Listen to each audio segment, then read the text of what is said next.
LoreWarrior Campaigns Operation Klondike Introduction. Ask any historian in the Inner Sphere, or the more civilized parts of the periphery, to tell you about the tumultuous end of the Star League and the exodus of the heroic Alexander Kerensky thereafter, and they will talk about it until Terra's star dies of heat death. Ask them what happened after the exodus from the Inner Sphere, and only speculation and theory remain. For nearly 3 centuries it had been one of the most hotly debated topics in academic circles, with theories ranging from the fleet still travelling the stars, to this day, or being destroyed by some vast, terrifying alien threat, or even founding a utopian society beyond our own imagining. No solid information had been discerned since the fleet left New Samarkand on the 5th of November, 2784. Only Comstar had any minor inkling of where the fleet had gone, and even then the path taken was so erratic and seemingly random, a means to prevent pursuit, that it was pure luck that the outbound light discovered the clans and ultimately led to the invasion of 3049. Even after the invasion, many didn't fully know what had happened to the Exodus fleet, or how the descendants of the Star League in exile became the marauding clans to begin with. The sad truth is that the Exodus fleet did discover, after much hardship, new worlds to call home. A collection of 5 worlds, dubbed the Pentagon systems, would form the nucleus of Kerensky's Star League in exile. The enthusiastic colonists and military personnel created new homes on each of these worlds, dubbed Arcadia, Babylon, Circe, Dagda, and Eden. For a time these worlds would grow to become symbols of what the Star League stood for, a humanity united, all working toward a common goal. Where the successor states tore each other apart for an empty throne, the Pentagon worlds worked together. For a time. Humanity has always been prone to conflict, and even in the supposedly peaceful Pentagon systems, old enmities began to emerge. When held together with a common threat such as Stefan Amaris, or a goal to ensure, such as the peace of the Inner Sphere, the SLDF was a well-oiled machine, capable of dealing with any threat presented to them. But without this unifying element, the cultural backgrounds, ethnic clashes, and jingoism of the many peoples of the SLDF would rise to the surface. Clashes between people who now identified as their successor state or periphery descent was common and exploded into full-on conflict between factions on each world. Kerensky tried to keep the peace as best he could, but would struggle from the very beginning. The tragic loss of his close friend and war hero, Aron de Chevalier, would lead ultimately to the death of Kerensky himself on Eden. The fracturing of the SLDF in exile accelerated, and Alexander's sons Nicholas and Andrei fled the Pentagon with a small group of loyalists, leaving the Pentagon worlds to burn in a brutal series of civil conflicts that left all 5 worlds in tatters. Nicholas now faced the daunting task of leading a desperate few to a new home and also the weight of his father's legacy. With 800 loyal troops, the Second Exodus fleet would discover new worlds to colonize, naming the new capital system Strana Meshti. Those loyal soldiers who fled the Pentagon worlds in 2801 would spend the next 20 years becoming a new society, a new people, the clans. Nicholas had formed the most elite combat force humanity had ever seen, and his first target was the Pentagon worlds that had taken his father away from him. Though it would be simple to say he merely wanted revenge on the people responsible for this tragedy, it was also the perfect opportunity to blood his new clan forces. A trial by fire, so to speak. If they succeed, then he was right to create his new society, and by extension, lay the foundation for a return to the Inner Sphere. If they failed, then it was clearly never meant to be. This audio compilation details the first major operations undertaken by the nascent clan forces. All 20 clans would take part in this grand operation in a time before many clan traditions had been set in stone, such as Zelbringen, before inter-clan rivalries would form, creating spectacular battles in the future, and even before the mighty clan Omnimex strode forth. This was Operation Klondike, the revenge of Kerensky, and the birth of the clans proper. LoreWarrior Campaigns. Return to the Pentagon. In the 42 years between the liberation of Terra and Operation Klondike, Nicholas Kerensky had stripped much of the Star League culture from his clans, or had let it die with the passing of older generations. This, of course, was by design, meant to aid the citizens of the clans in embracing their new society and forging loyalty to their new kin. Along the way, the clan leaders found themselves losing much of the institutional knowledge that allowed the SLDF to successfully fight the most difficult and costly military campaign in the history of mankind. Our warriors are experienced and courageous, and our commanders are certainly intrepid.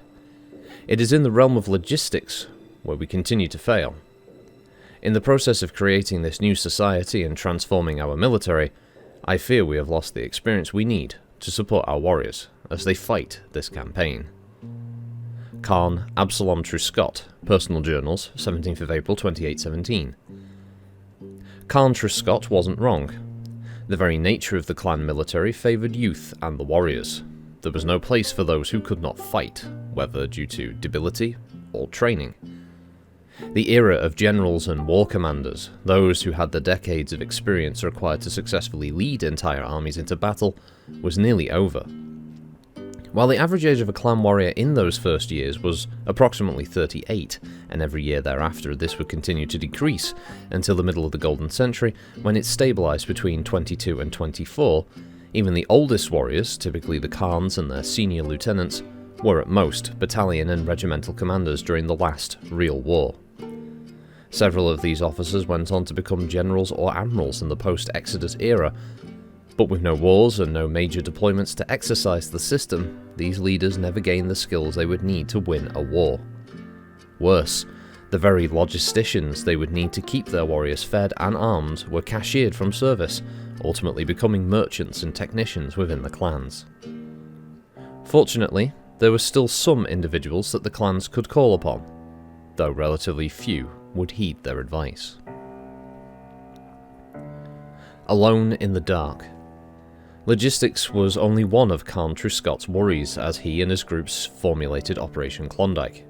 Intelligence was another. It had been 15 years since the members of Kerensky's clans had been back to the Pentagon, but with conditions on those 5 worlds being unknown. For the first several years, refugees from the Pentagon regularly found their way to Strana Meshti, many by way of the other colony worlds in the Kerensky cluster, having been forcibly relocated under a standing order from Nicholas Kerensky. Before they were assimilated into the new society there, they told the terrible tales of war and strife in the Pentagon worlds. The flood of refugees, though, soon turned to a trickle, and then all but ended after those first few years of warfare. However, replacing them were a new source of intelligence. Traders. A new generation of spacefaring traders had emerged as the Pentagon world settled into a constant state of civil war. These traders, already outsiders by their nature, had control of the majority of the jump ships and a great many dropships, and even a few warships, still operating in the Pentagon. Owing more allegiance to each other as brother and sister spacefarer than any old nation or race, they remained mostly aloof from the fighting. Many banded together in each system, some colonizing a remote moon or world, while others built a virtual colony in space by bringing their jump ships and dropships together in a pack at a jump point, often even tying them together by linking tubes and gangways to the airlocks. Their hydroponic gardens allowing them to survive, while they traded either spare parts or their services to those living on the Pentagon worlds for the rest of what they needed. Soon enough, these traders began making regular runs to the Kerensky cluster, plying their trade. They learned very quickly to avoid Strana Meshti, where they would become members of the Nascent clan society, whether they wanted to or not. The rest of the cluster, where Kerensky's clans did not yet possess enough military or naval strength to rule absolutely, was safer for the traders, and with their visits they brought stories from the Pentagon, stories that at least a few within Kerensky's clans paid attention. Truscott and his planners gave weight to these reports, but they needed better and more accurate intelligence before they could feel secure in launching Operation Klondike. Operation Sable Sun, launched in May of 2817, dispatched to each of the 5 Pentagon systems 2 jump ships, each carrying 1 or 2 dropships supported by a warship, 3 of these being bug eyes.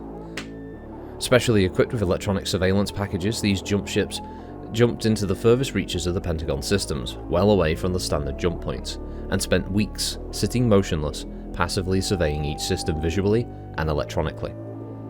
As best they could, they plotted the location of every ship still operating in every colonized planetoid, moon, or asteroid. Once complete with the first stages, each team sent their dropships into their system to better gather intelligence. Coasting through the dropships gathered electronic intelligence that allowed them to better pinpoint settlements and operating ships, while the jump ships and warships fully surveyed the system. Ultimately, a few additional ships were brought into each, their crews being set up to make listening posts on asteroids and moons close to the inhabited worlds, and wherever possible, securing derelict ships. At the same time, additional ships scouted every system lying on a direct path between the Pentagon and the cluster. In the process, they discovered precisely what they expected: a handful of isolated ships and even colonies, all refugees from the Pentagon civil wars. All of these were relocated to Stranameshti and absorbed into the clans. Operation Sable Sun lasted some 4 years, officially ending only once the operation fleets had reached each Pentagon system. In all, every clan saw some of its ships, mostly jump ships and dropships, participating in Sable Sun, though the great majority hailed from just 2 clans, Cloud Cobra and Snow Raven, with the Star Adders coming a distant third. The lay of the land. The intelligence reports received during Operation Sable Sun allowed the clan planners to not only construct a detailed picture of each of the Pentagon systems, but also a fair representation of the course of the wars that had all but consumed these worlds. Sitrep, Space. The 5 Pentagon worlds had each suffered terribly from the civil wars that had raked them for the past 2 decades. By the time of Operation Sable Sun, interstellar transit between the 5 systems was all but non-existent, consisting of a minimal amount of trade between the spacefarers. There was more interstellar traffic, but not by much. The dropships and jump ships in the employ of one of the planet-bound factions had either been disabled or destroyed years before, or had declared neutrality. Some had escaped into deep space, with the rest joining their brothers and sisters in the spacefaring bands. As a result, the spacefarers were the only power within the Pentagon with any real space assets, dropships and jump ships. For the most part, they kept to themselves, but would regularly land on the worlds to trade for food or raw materials, and would consider selling their services for appropriate peaceful missions. In turn, they traded what extras they had with their brother and sister spacefarers in the other Pentagon systems, thus maintaining the barest modicum of interstellar trade. Perhaps the best news for the clans was that naval caches had remained relatively unplundered. Only a handful of warships were still active in any way across the systems, most being undermanned and barely functioning, parked in orbit around their homeworlds, meaning to look defensive, but in reality did little more than provide communications and reconnaissance support. The warship caches, however, did not remain entirely hidden, save for one. The spacefarers discovered most of them and took up residence in them, reactivating enough systems on the ships to power the grav decks and gardens, and almost certainly some of the weapon systems. Sitrep, on the ground. The situation on the 5 Pentagon worlds was grave. Out of an original population of some 4.5 million after the second Exodus, approximately 2 million, less than 1/2, had survived the previous 2 decades.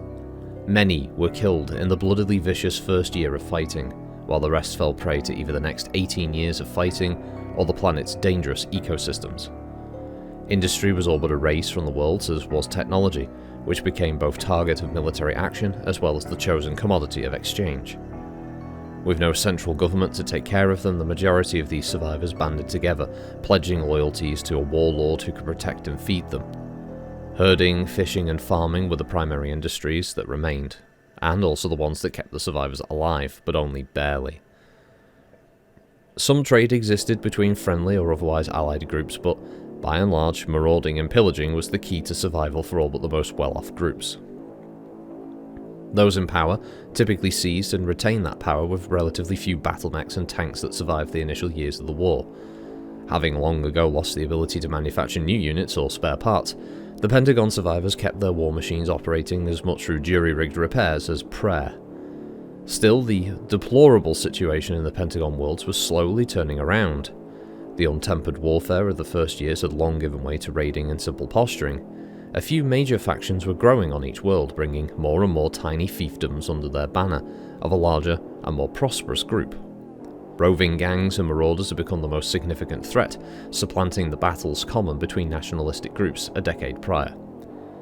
Even with these conditions on the ground, Nicholas Kerensky's clans still wholly outnumbered and outgunned, but thanks to Operation Sable Sun they at least knew what they could expect to encounter, and they knew they had the advantage in skill and support. Moreover, every clansman knew they had the most important advantage. They were right. The jump-in.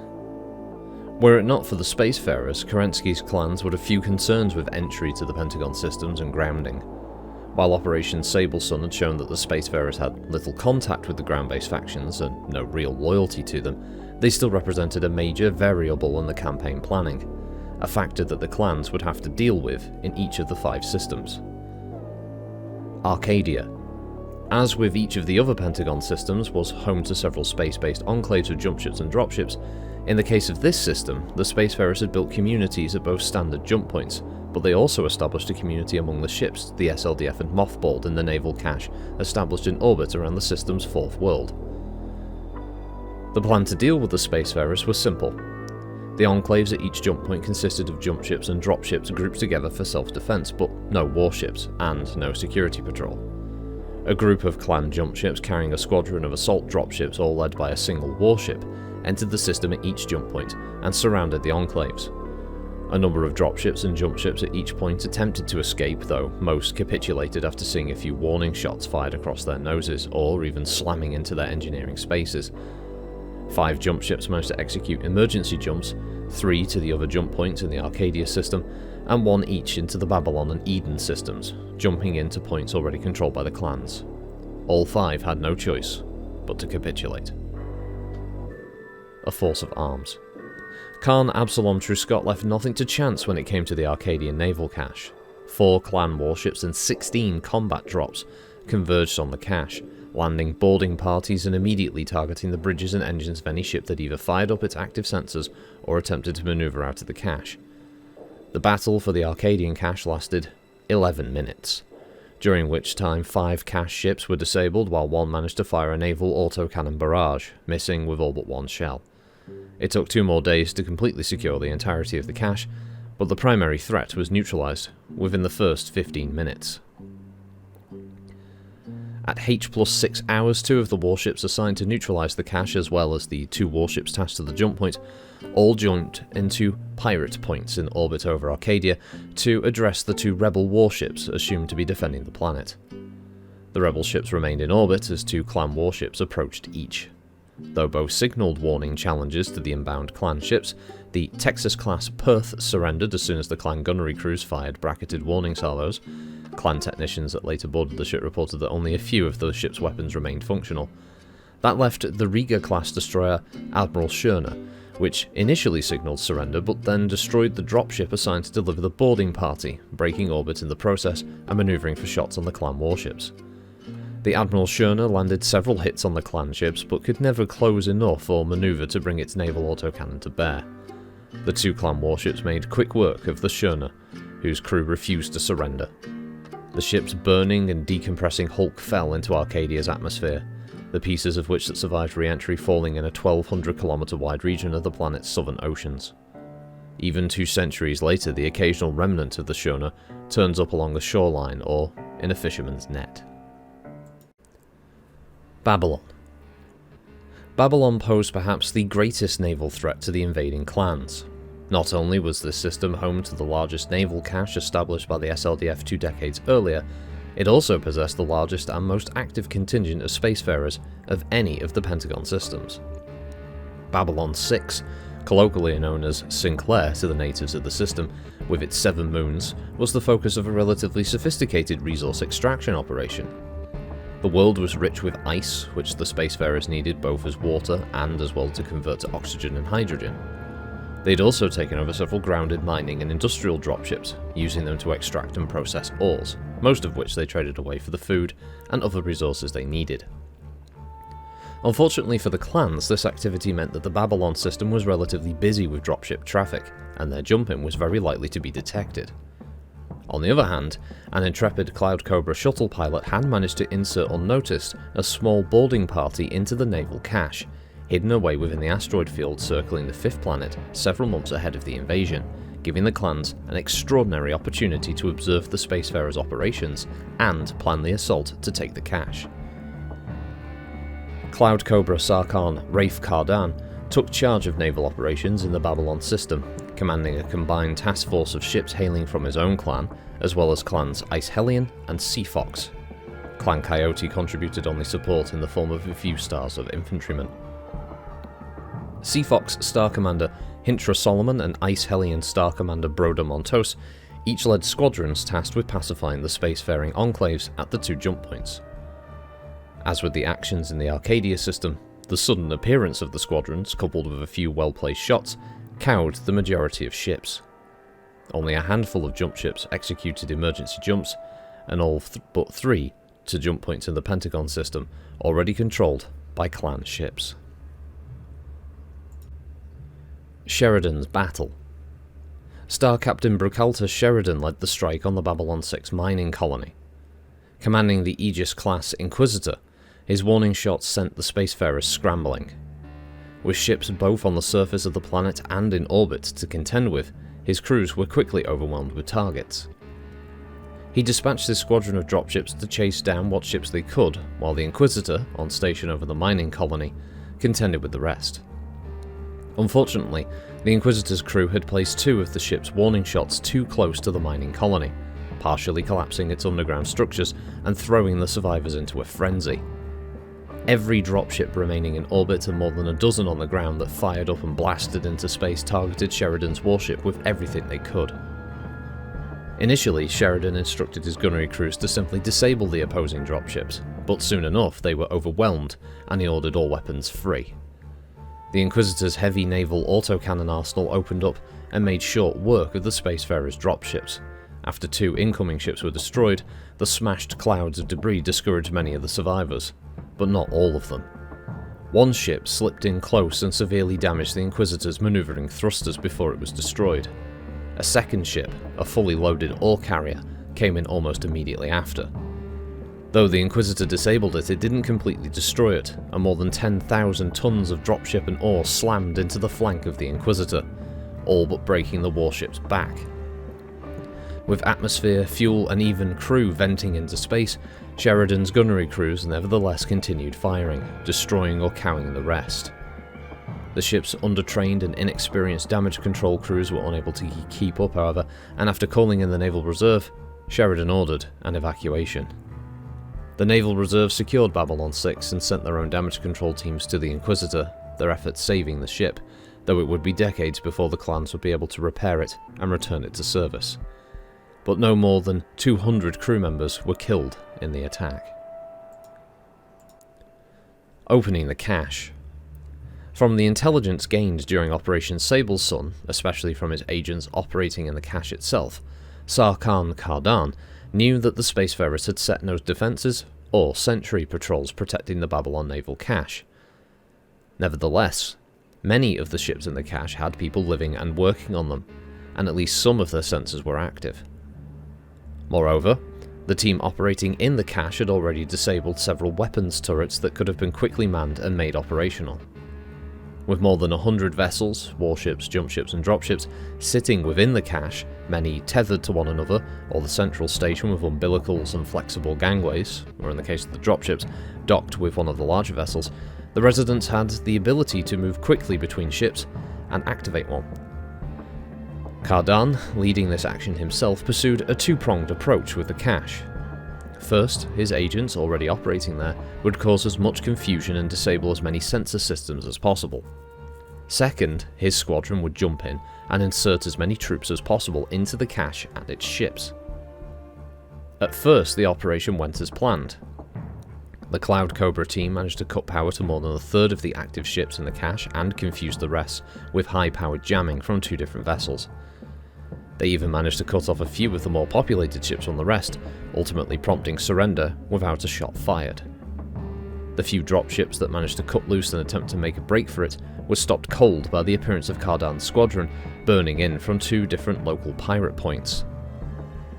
Upon insertion of the Marines, in reality ground security forces, most with only rudimentary zero-G training, the plan began to diverge significantly.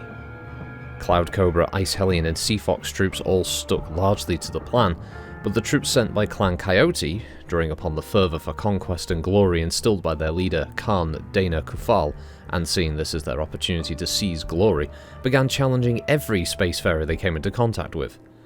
Soon enough, their assigned ships became mired in running firefights. The resident spacefarers, all far more capable in a zero-G environment than most of the clan attackers, effectively stymied the Coyote advance on 8 different ships, and even began bringing a few weapons turrets back online. When he realised what was happening, and why, Cardan put a quick end to it.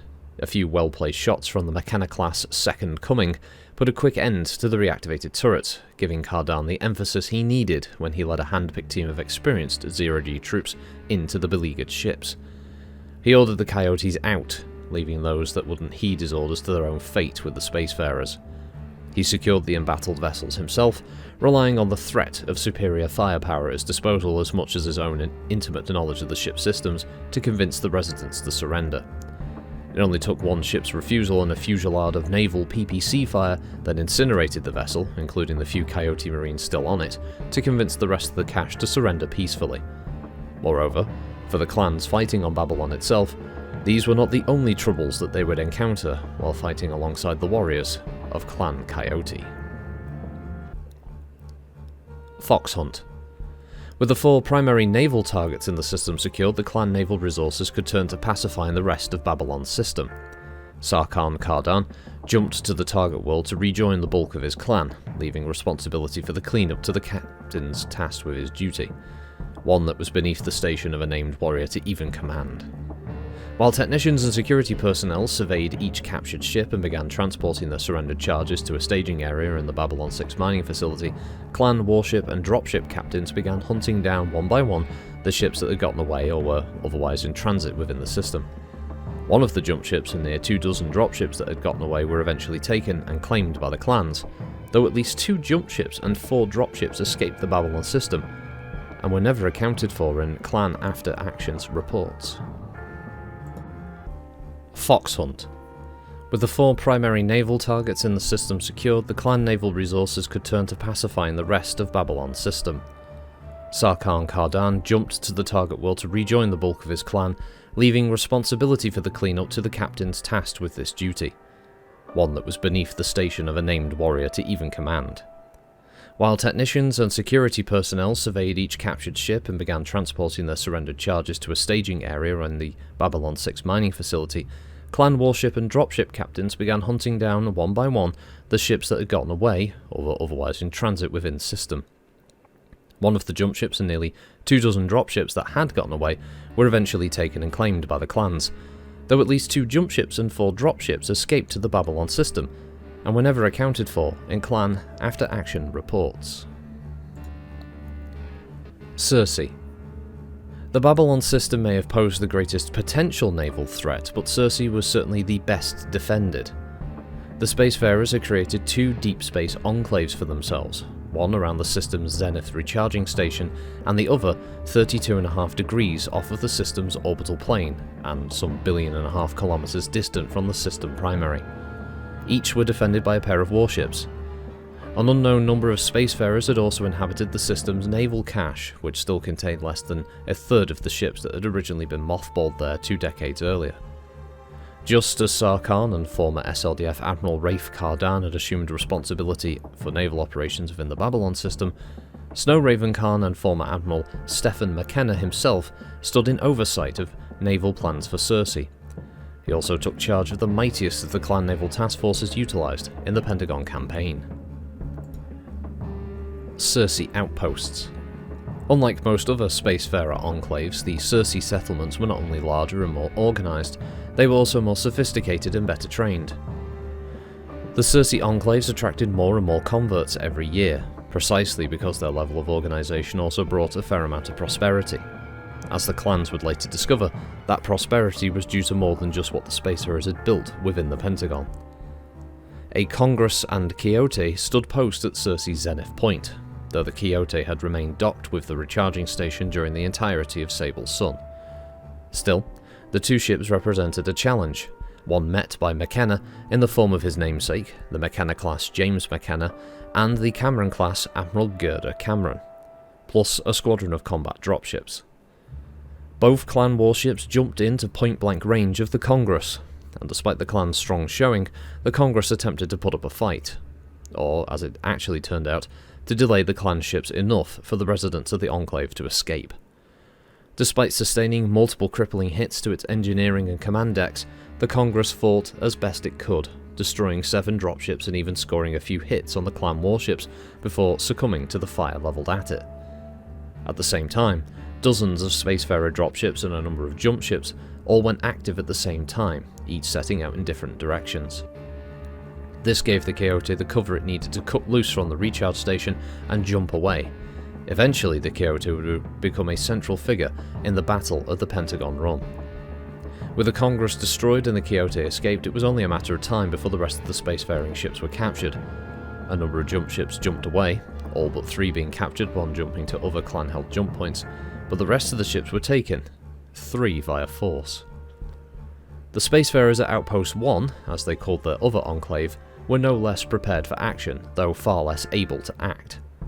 Over the years, they had assembled a massive habitat of modules, permanently attached dropships, a whole recharge station moved over time from the Nadir jump point, and grav decks salvaged from a number of different jump ships. Tens of thousands called Outpost 1 home, and had since established the colony 18 years earlier. At a point so far afield at this time, most invading forces wouldn't have found it, at least in time to mount a proper attack before they could execute an evacuation. Defending Outpost 1 were a McKenna and a Sovietsky Soyuz, and as the clan squadron soon discovered, a docked Potemkin fully loaded with dropships. Khan McKenna dispatched the Black Lion-class Thunderbolt and the Avatar-class Korat to cow the outpost.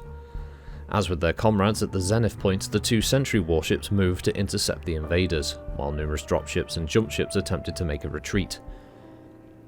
On paper, the clan ships outmatched their opponents, and their crews were likely better trained, but neither side's crews had ever participated in a naval battle before, and so they sparred with one another initially, even with the clan ships having jumped in well within engagement range. That gave the Spacefarers the time to begin evacuating the settlement. The Potemkin and 3 jump ships pulled away from the colony and jumped away as the McKenna and Sovietsky Soyuz were making their final death blows. The clans captured the settlement and dozens of dropships and jump ships, along with thousands of Spacefarers. The majority got away, however, on the Potemkin. In the hands of the clans, Outpost 1 became their primary spaceport within the Pentagon, both personnel and materiel moving through this station before moving on to their destinations within the Pentagon and back out to Stranameshti. Though the years the clans would expand Outpost 1, it still serves as their largest and busiest spaceport within their homeworlds. Cleaning the cache. Khan McKenna, concerned with the threat represented by the Circe cache and the ships still contained within, tasked a group of 4 warships plus support to secure this facility. A Cameron, Sovietsky Soyuz, an Essex and a Whirlwind all converged on the cache. Only a relatively few Spacefarers were on station, however. Standing guard over the cache were just a pair of undercrewed Vincents, which ran rather than stand and fight. Neither Vincent made it to a suitable jump point though before they were overpowered by the superior clan warships. Approaching Circe. During Operation Sable Sun, the clan intelligence officers quickly ascertained that there was no significant orbital presence, with only a few satellites remaining from the extensive networks that were established by the SLDF in exile. All that remained of the extensive orbital industrial complexes that once girdled the world was a broad halo of debris, each satellite destroyed from within by sabotage or from without by anti-satellite weaponry, before the factions lost the ability to make space launch. This band of wreckage provided perfect cover for the second wave of scouts. A few more glittering objects in near orbit, hardly noticeable, though care had to be taken to mask their drive plumes, who took extensive imagery of the planet's surface, combined with electronic intercepts, providing a comprehensive picture of the situation on Circe. Dagda. Alexander Kerensky's SLDF chose the Dagda system as the home port of its fleet. Though ships and squadrons were assigned to or mothballed in different systems, Dagda, rich with ores and other natural resources, became home to the one naval shipyard constructed by the SLDF in exile. When the clans returned, however, that shipyard and its associated naval cache were nothing but a vast cloud of broken ships and scattered debris. All had been victims of massive naval engagements that had consumed scores of warships and dropships. That left only two major groups of spacefarers for the clans to consider, each having gathered in enclaves as the system's two primary jump points. Unlike naval operations in the first three Pentagon systems, the four clans assigned to the Dagda operation bid for the honour, or more appropriate to the general consensus among the clans there, for the chore of securing the system. Clans Baroque and Widowmaker won the rights to capture the spacefarers, the Fire Mandrels and Goliath Scorpions each having bid so poorly that they clearly didn't consider the matter worthy of their concern. Baroque Khan's Poltzik assigned Quiddy Hutchinson, promoted temporarily to the rank of Star Colonel, the task of securing the Zenith Point, as well as all en route shipping to the north of the system primary. With a large group of jump ships and dropships clustered around the Zenith Point, Hutchinson jumped her own jump ships and one warship in surrounding the Zenith Point, immediately dropping an EM bubble over the point and launching dropships to discourage any resistance. Only 3 jump ships attempted to break away from the pack and spin up their drives, all capitulating when Hutchinson's flagship, the Avatar-class Constantinu, destroyed their engines. Likewise, a handful of dropships tried to break through the blockade, surrendering after only a few warning shots from the Constantinu's guns. Perhaps more pressing were the 3 dropships inbound to Dagda. From their drive plume profiles, it was clear that they were fully loaded, or close to it. Hutchinson brought the Constantinu into a pirate point close to the world and struck out to intercept the dropships on their deceleration burn. The ships converged about a day out from their world, and though the clan crews miscalculated their intercept track, forcing them to make several course and velocity corrections before finally making the intercept, they seized the ships with little difficulty, preventing a fuel and supply delivery to the Macmillan Collective that would not have boded well for the clan invaders. To the Nadir Point went Widowmaker Star Captain Cyril Hurling. Here, too, several jump ships attempted to jump away, to catastrophic consequences. Hurling instructed his warship captain to jump in close to the Spacefarer Enclave, and then to close within point-blank range to further discourage any running. Instead, his move seemed to spook several crews who broke away from the Enclave, but attempted to jump before reaching minimum safe distance from the rest of the ships. The Lola 3 class Black Venom destroyed one of the jump ships with laser and autocannon fire, but with the other Spacefarer ships in the way, couldn't target the other ships attempting to jump. When the first ship tried to initiate its jump, its own KF drive shut down, its safety systems kicking in to prevent calamity. The other 2 ships jumped seconds later, seemingly attempting a simul jump, long rumoured to be the only way that 2 ships within the same KF bubble could survive a jump. Their safety systems were overridden, the 2 ships released an energy wave that flashed through what must have been dozens of ships, including the Black Venom. The resulting chain reaction cut a swathe through the majority of the jump ships and dropships at the Nadir Point. Some 20 minutes later, when the EM pulse from the explosion reached Dagda itself, clan ships in orbit there monitoring the status at both jump points thought they were actually seeing the explosion of a massive thermonuclear device. Additional clan support ships jumped in less than 2 hours later, finding only a jumble of damaged and destroyed vessels. They spent a week rescuing survivors, while follow-on crews from the Clan Merchant Technician cast spent months cleaning or vaporizing debris from the jump point so that it could be used once again. Eden. Eden represented a veritable cakewalk for the clan crews assigned to secure this system.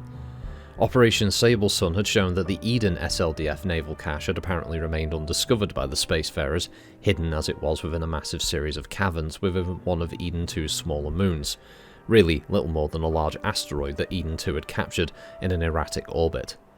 The Sable Sun teams inserted there into the cache soon thereafter and in fact had begun using it as a staging area, jumping in and out of Eden 2's many, if particularly unstable, pirate points. In the 3 or so years that the clans had surreptitiously utilised the cache as a listening post, they lost a single jump ship and 1 warship, as well as the KF drives on 2 other vessels to miscalculated jumps to these points. Of course, the contents of the cache contained far more than was lost. Even still, the Eden 2 pirate points were closed, ordered off limits until the start of Klondike. With the cash already in clan hands, this just left the spacefarers to deal with, in this case just a single enclave centred on the Nadir jump point.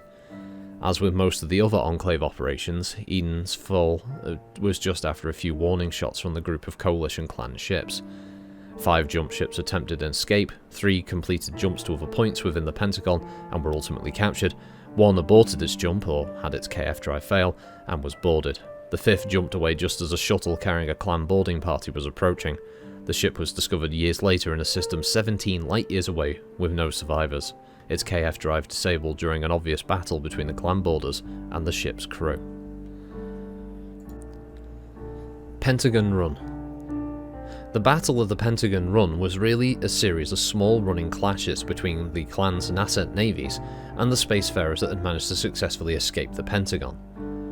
Though the various spacefarer groups had remained mostly independent of one another, they did actively trade amongst each other, and their ships and residents were free to travel from enclave to enclave if they so desired. The groups that called the Circe system home were by far the most advanced and most organised of these groups, and had taken steps to ensure their survival. In addition to the extensive space-based enclaves that they constructed, they'd scouted the various systems surrounding the Pentagon, looking for a habitable world that they could colonise. Though their search turned up no worlds that could support human life, they did discover a planet in a system some 23 light-years anti-spinward of Circe that did offer some attractions. It didn't have an atmosphere to speak of, but it was rich with water, had other readily surface extractable resources, and was an ideal distance from the system primary. They began colonising by grounding dropships there, eventually setting up solar collection cells and both sealed greenhouses and underground farms. In the 10 years that the spacefarers there before the clans came, the colony on Fassa, as they took to calling it, grew to house almost 30,000, with thousands more transients moving back and forth between the colony and the Circe enclave.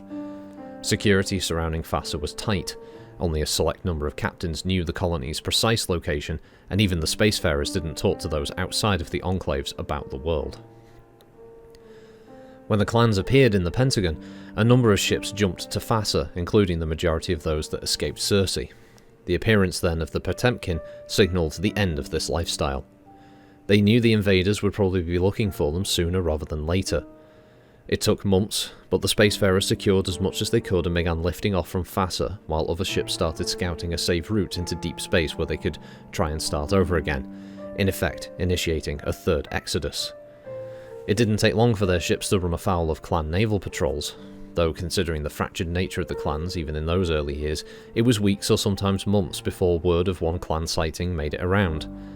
However, when it did, Nicholas instructed his clans to find and secure these refugees and rebels. Commanding the task force was Sarkhan Kardan, who Nicholas chose over McKenna, as the latter remained busy focusing on his own clan's campaign. Kardan had left clan's Babylon campaign to take charge of this mission. He was, for all intents and purposes, the admiral of the clans, even if it was temporary, and commanded a relatively large force of warships and dropships, hailing from every clan, to find and capture the spacefarers. Over the course of weeks and months, the clan ships found traces of the spacefarers and even secured a few small groups and their ships. But considering how fast and apparently random their targets were moving, coupled with the typical inter-clan rivalry, it was slow going. In September of 2821, Kardan's fleet made its greatest breakthrough. After combing through the remains of a Riga destroyer that they'd crippled, the clansmen were able to piece together both the route the various spacefarer groups had been taking, as well as some of their next destinations. The next 3 systems brought 3 clashes that netted the clans numerous ships and several thousand prisoners. A spacefarer counterattack in a system 110 light-years from Circe brought them only defeat against a clan foe superior in both numbers and firepower. It was wholly one-sided. 5 clan cruisers and battleships and 3 dozen dropships ripped into 3 spacefarer destroyers and cruisers. Moreover, it signalled the beginning of the end for the rebels. After 2 more running engagements where the clans captured thousands more civilians and many more ships, the spacefarers combined their 3 arms into a single massive fleet for their defence. A fleet that large was unmistakable, however, even in the refuse and signatures left behind after leaving a system. Most of the clan ships were equipped with lithium fusion batteries, allowing them to jump twice as often as the mostly conventional spacefarer ships. It was only a matter of time before Kardan's fleet caught up with them. That finally happened in a system the clans designate EC-821-387D. 11 Spacefarer jump ships plus 5 more warships, including the mostly unarmed Potemkin and Quixote that had escaped the Cersei system, faced 9 clan warships and their supporting vessels. The resulting battle saw the Spacefarer fleet broken. 2 of their warships plus 1 more clan warship were destroyed in the fighting, as were 9 total dropships. The jump ships were captured, but both the Potemkin and the Quixote managed to jump away. It was 2 weeks before the clans tracked down the Potemkin and captured it, and the 20,000 people it and its dropships were transporting, and the Quixote was never seen again, however. The run was over, as was the Spacefarer way of life. The people were transported back to Strana Meshti for integration into the clan society. Many of these would later be used to open up the naval caches and renovate the ships contained within, and the remains of the Fassa colony dismantled or destroyed. Quote, "It is clear that many of these rebels will actively resist accepting their new roles within the clans. Assignments to counselling centres will work only for some. As there are those who have spent their entire lives in microgravity environments, we must establish a minimum of 2 counselling centres in orbit to accommodate to these individuals. The best course of action after initial completion of their counselling centre studies is a combination of assignment of individuals apart from members of their current social groups, as well as regular attendance at cultural studies lessons. Though it is recommended that all culture liaison officers that will be assigned one or more of these spacebound folk be given specific training in overcoming their unusually independent tendencies." Chief of Education and Mental Services Scientist Randa, Report 821-141, Mental Status and Re-Education Efforts of the Spacebound Assimilates, 30th September, 2821. Boots on the ground. The space campaign now complete, but the ground campaign had only just begun, and of course would eclipse in every way the clan's accomplishments in space. After all, to Nicholas Kerensky's sensibilities, all that the crews of the hundreds of thousands of dropships and jumpships and warships could ever be was support for the true warriors of the clans, the mech warriors. Nevertheless, the chronicle of the clan's first naval action remains one of both victory and of loss, and at the very least made some of the clan's leaders and rise stars, as they would eventually be known, consider carefully their own naval capabilities, and eventually build upon them. As a quote, "Our naval services have accomplished their assigned tasks, though not ably in some cases. The approaches to each Pentagon world have been secured, though there are still a number of rebel vessels unaccounted for. This is unacceptable, and I have voiced that opinion to the Il Khan. Nevertheless, I am sure McKenna and Cardan and their ilk will make excuses for why their hand-picked officers couldn't put down a few rebels floating in space. I've already given our few true warriors who participated in these foolish games the opportunity for real glory." Khan Jerome Wilson, Personal Journals, 5th of August, 2821.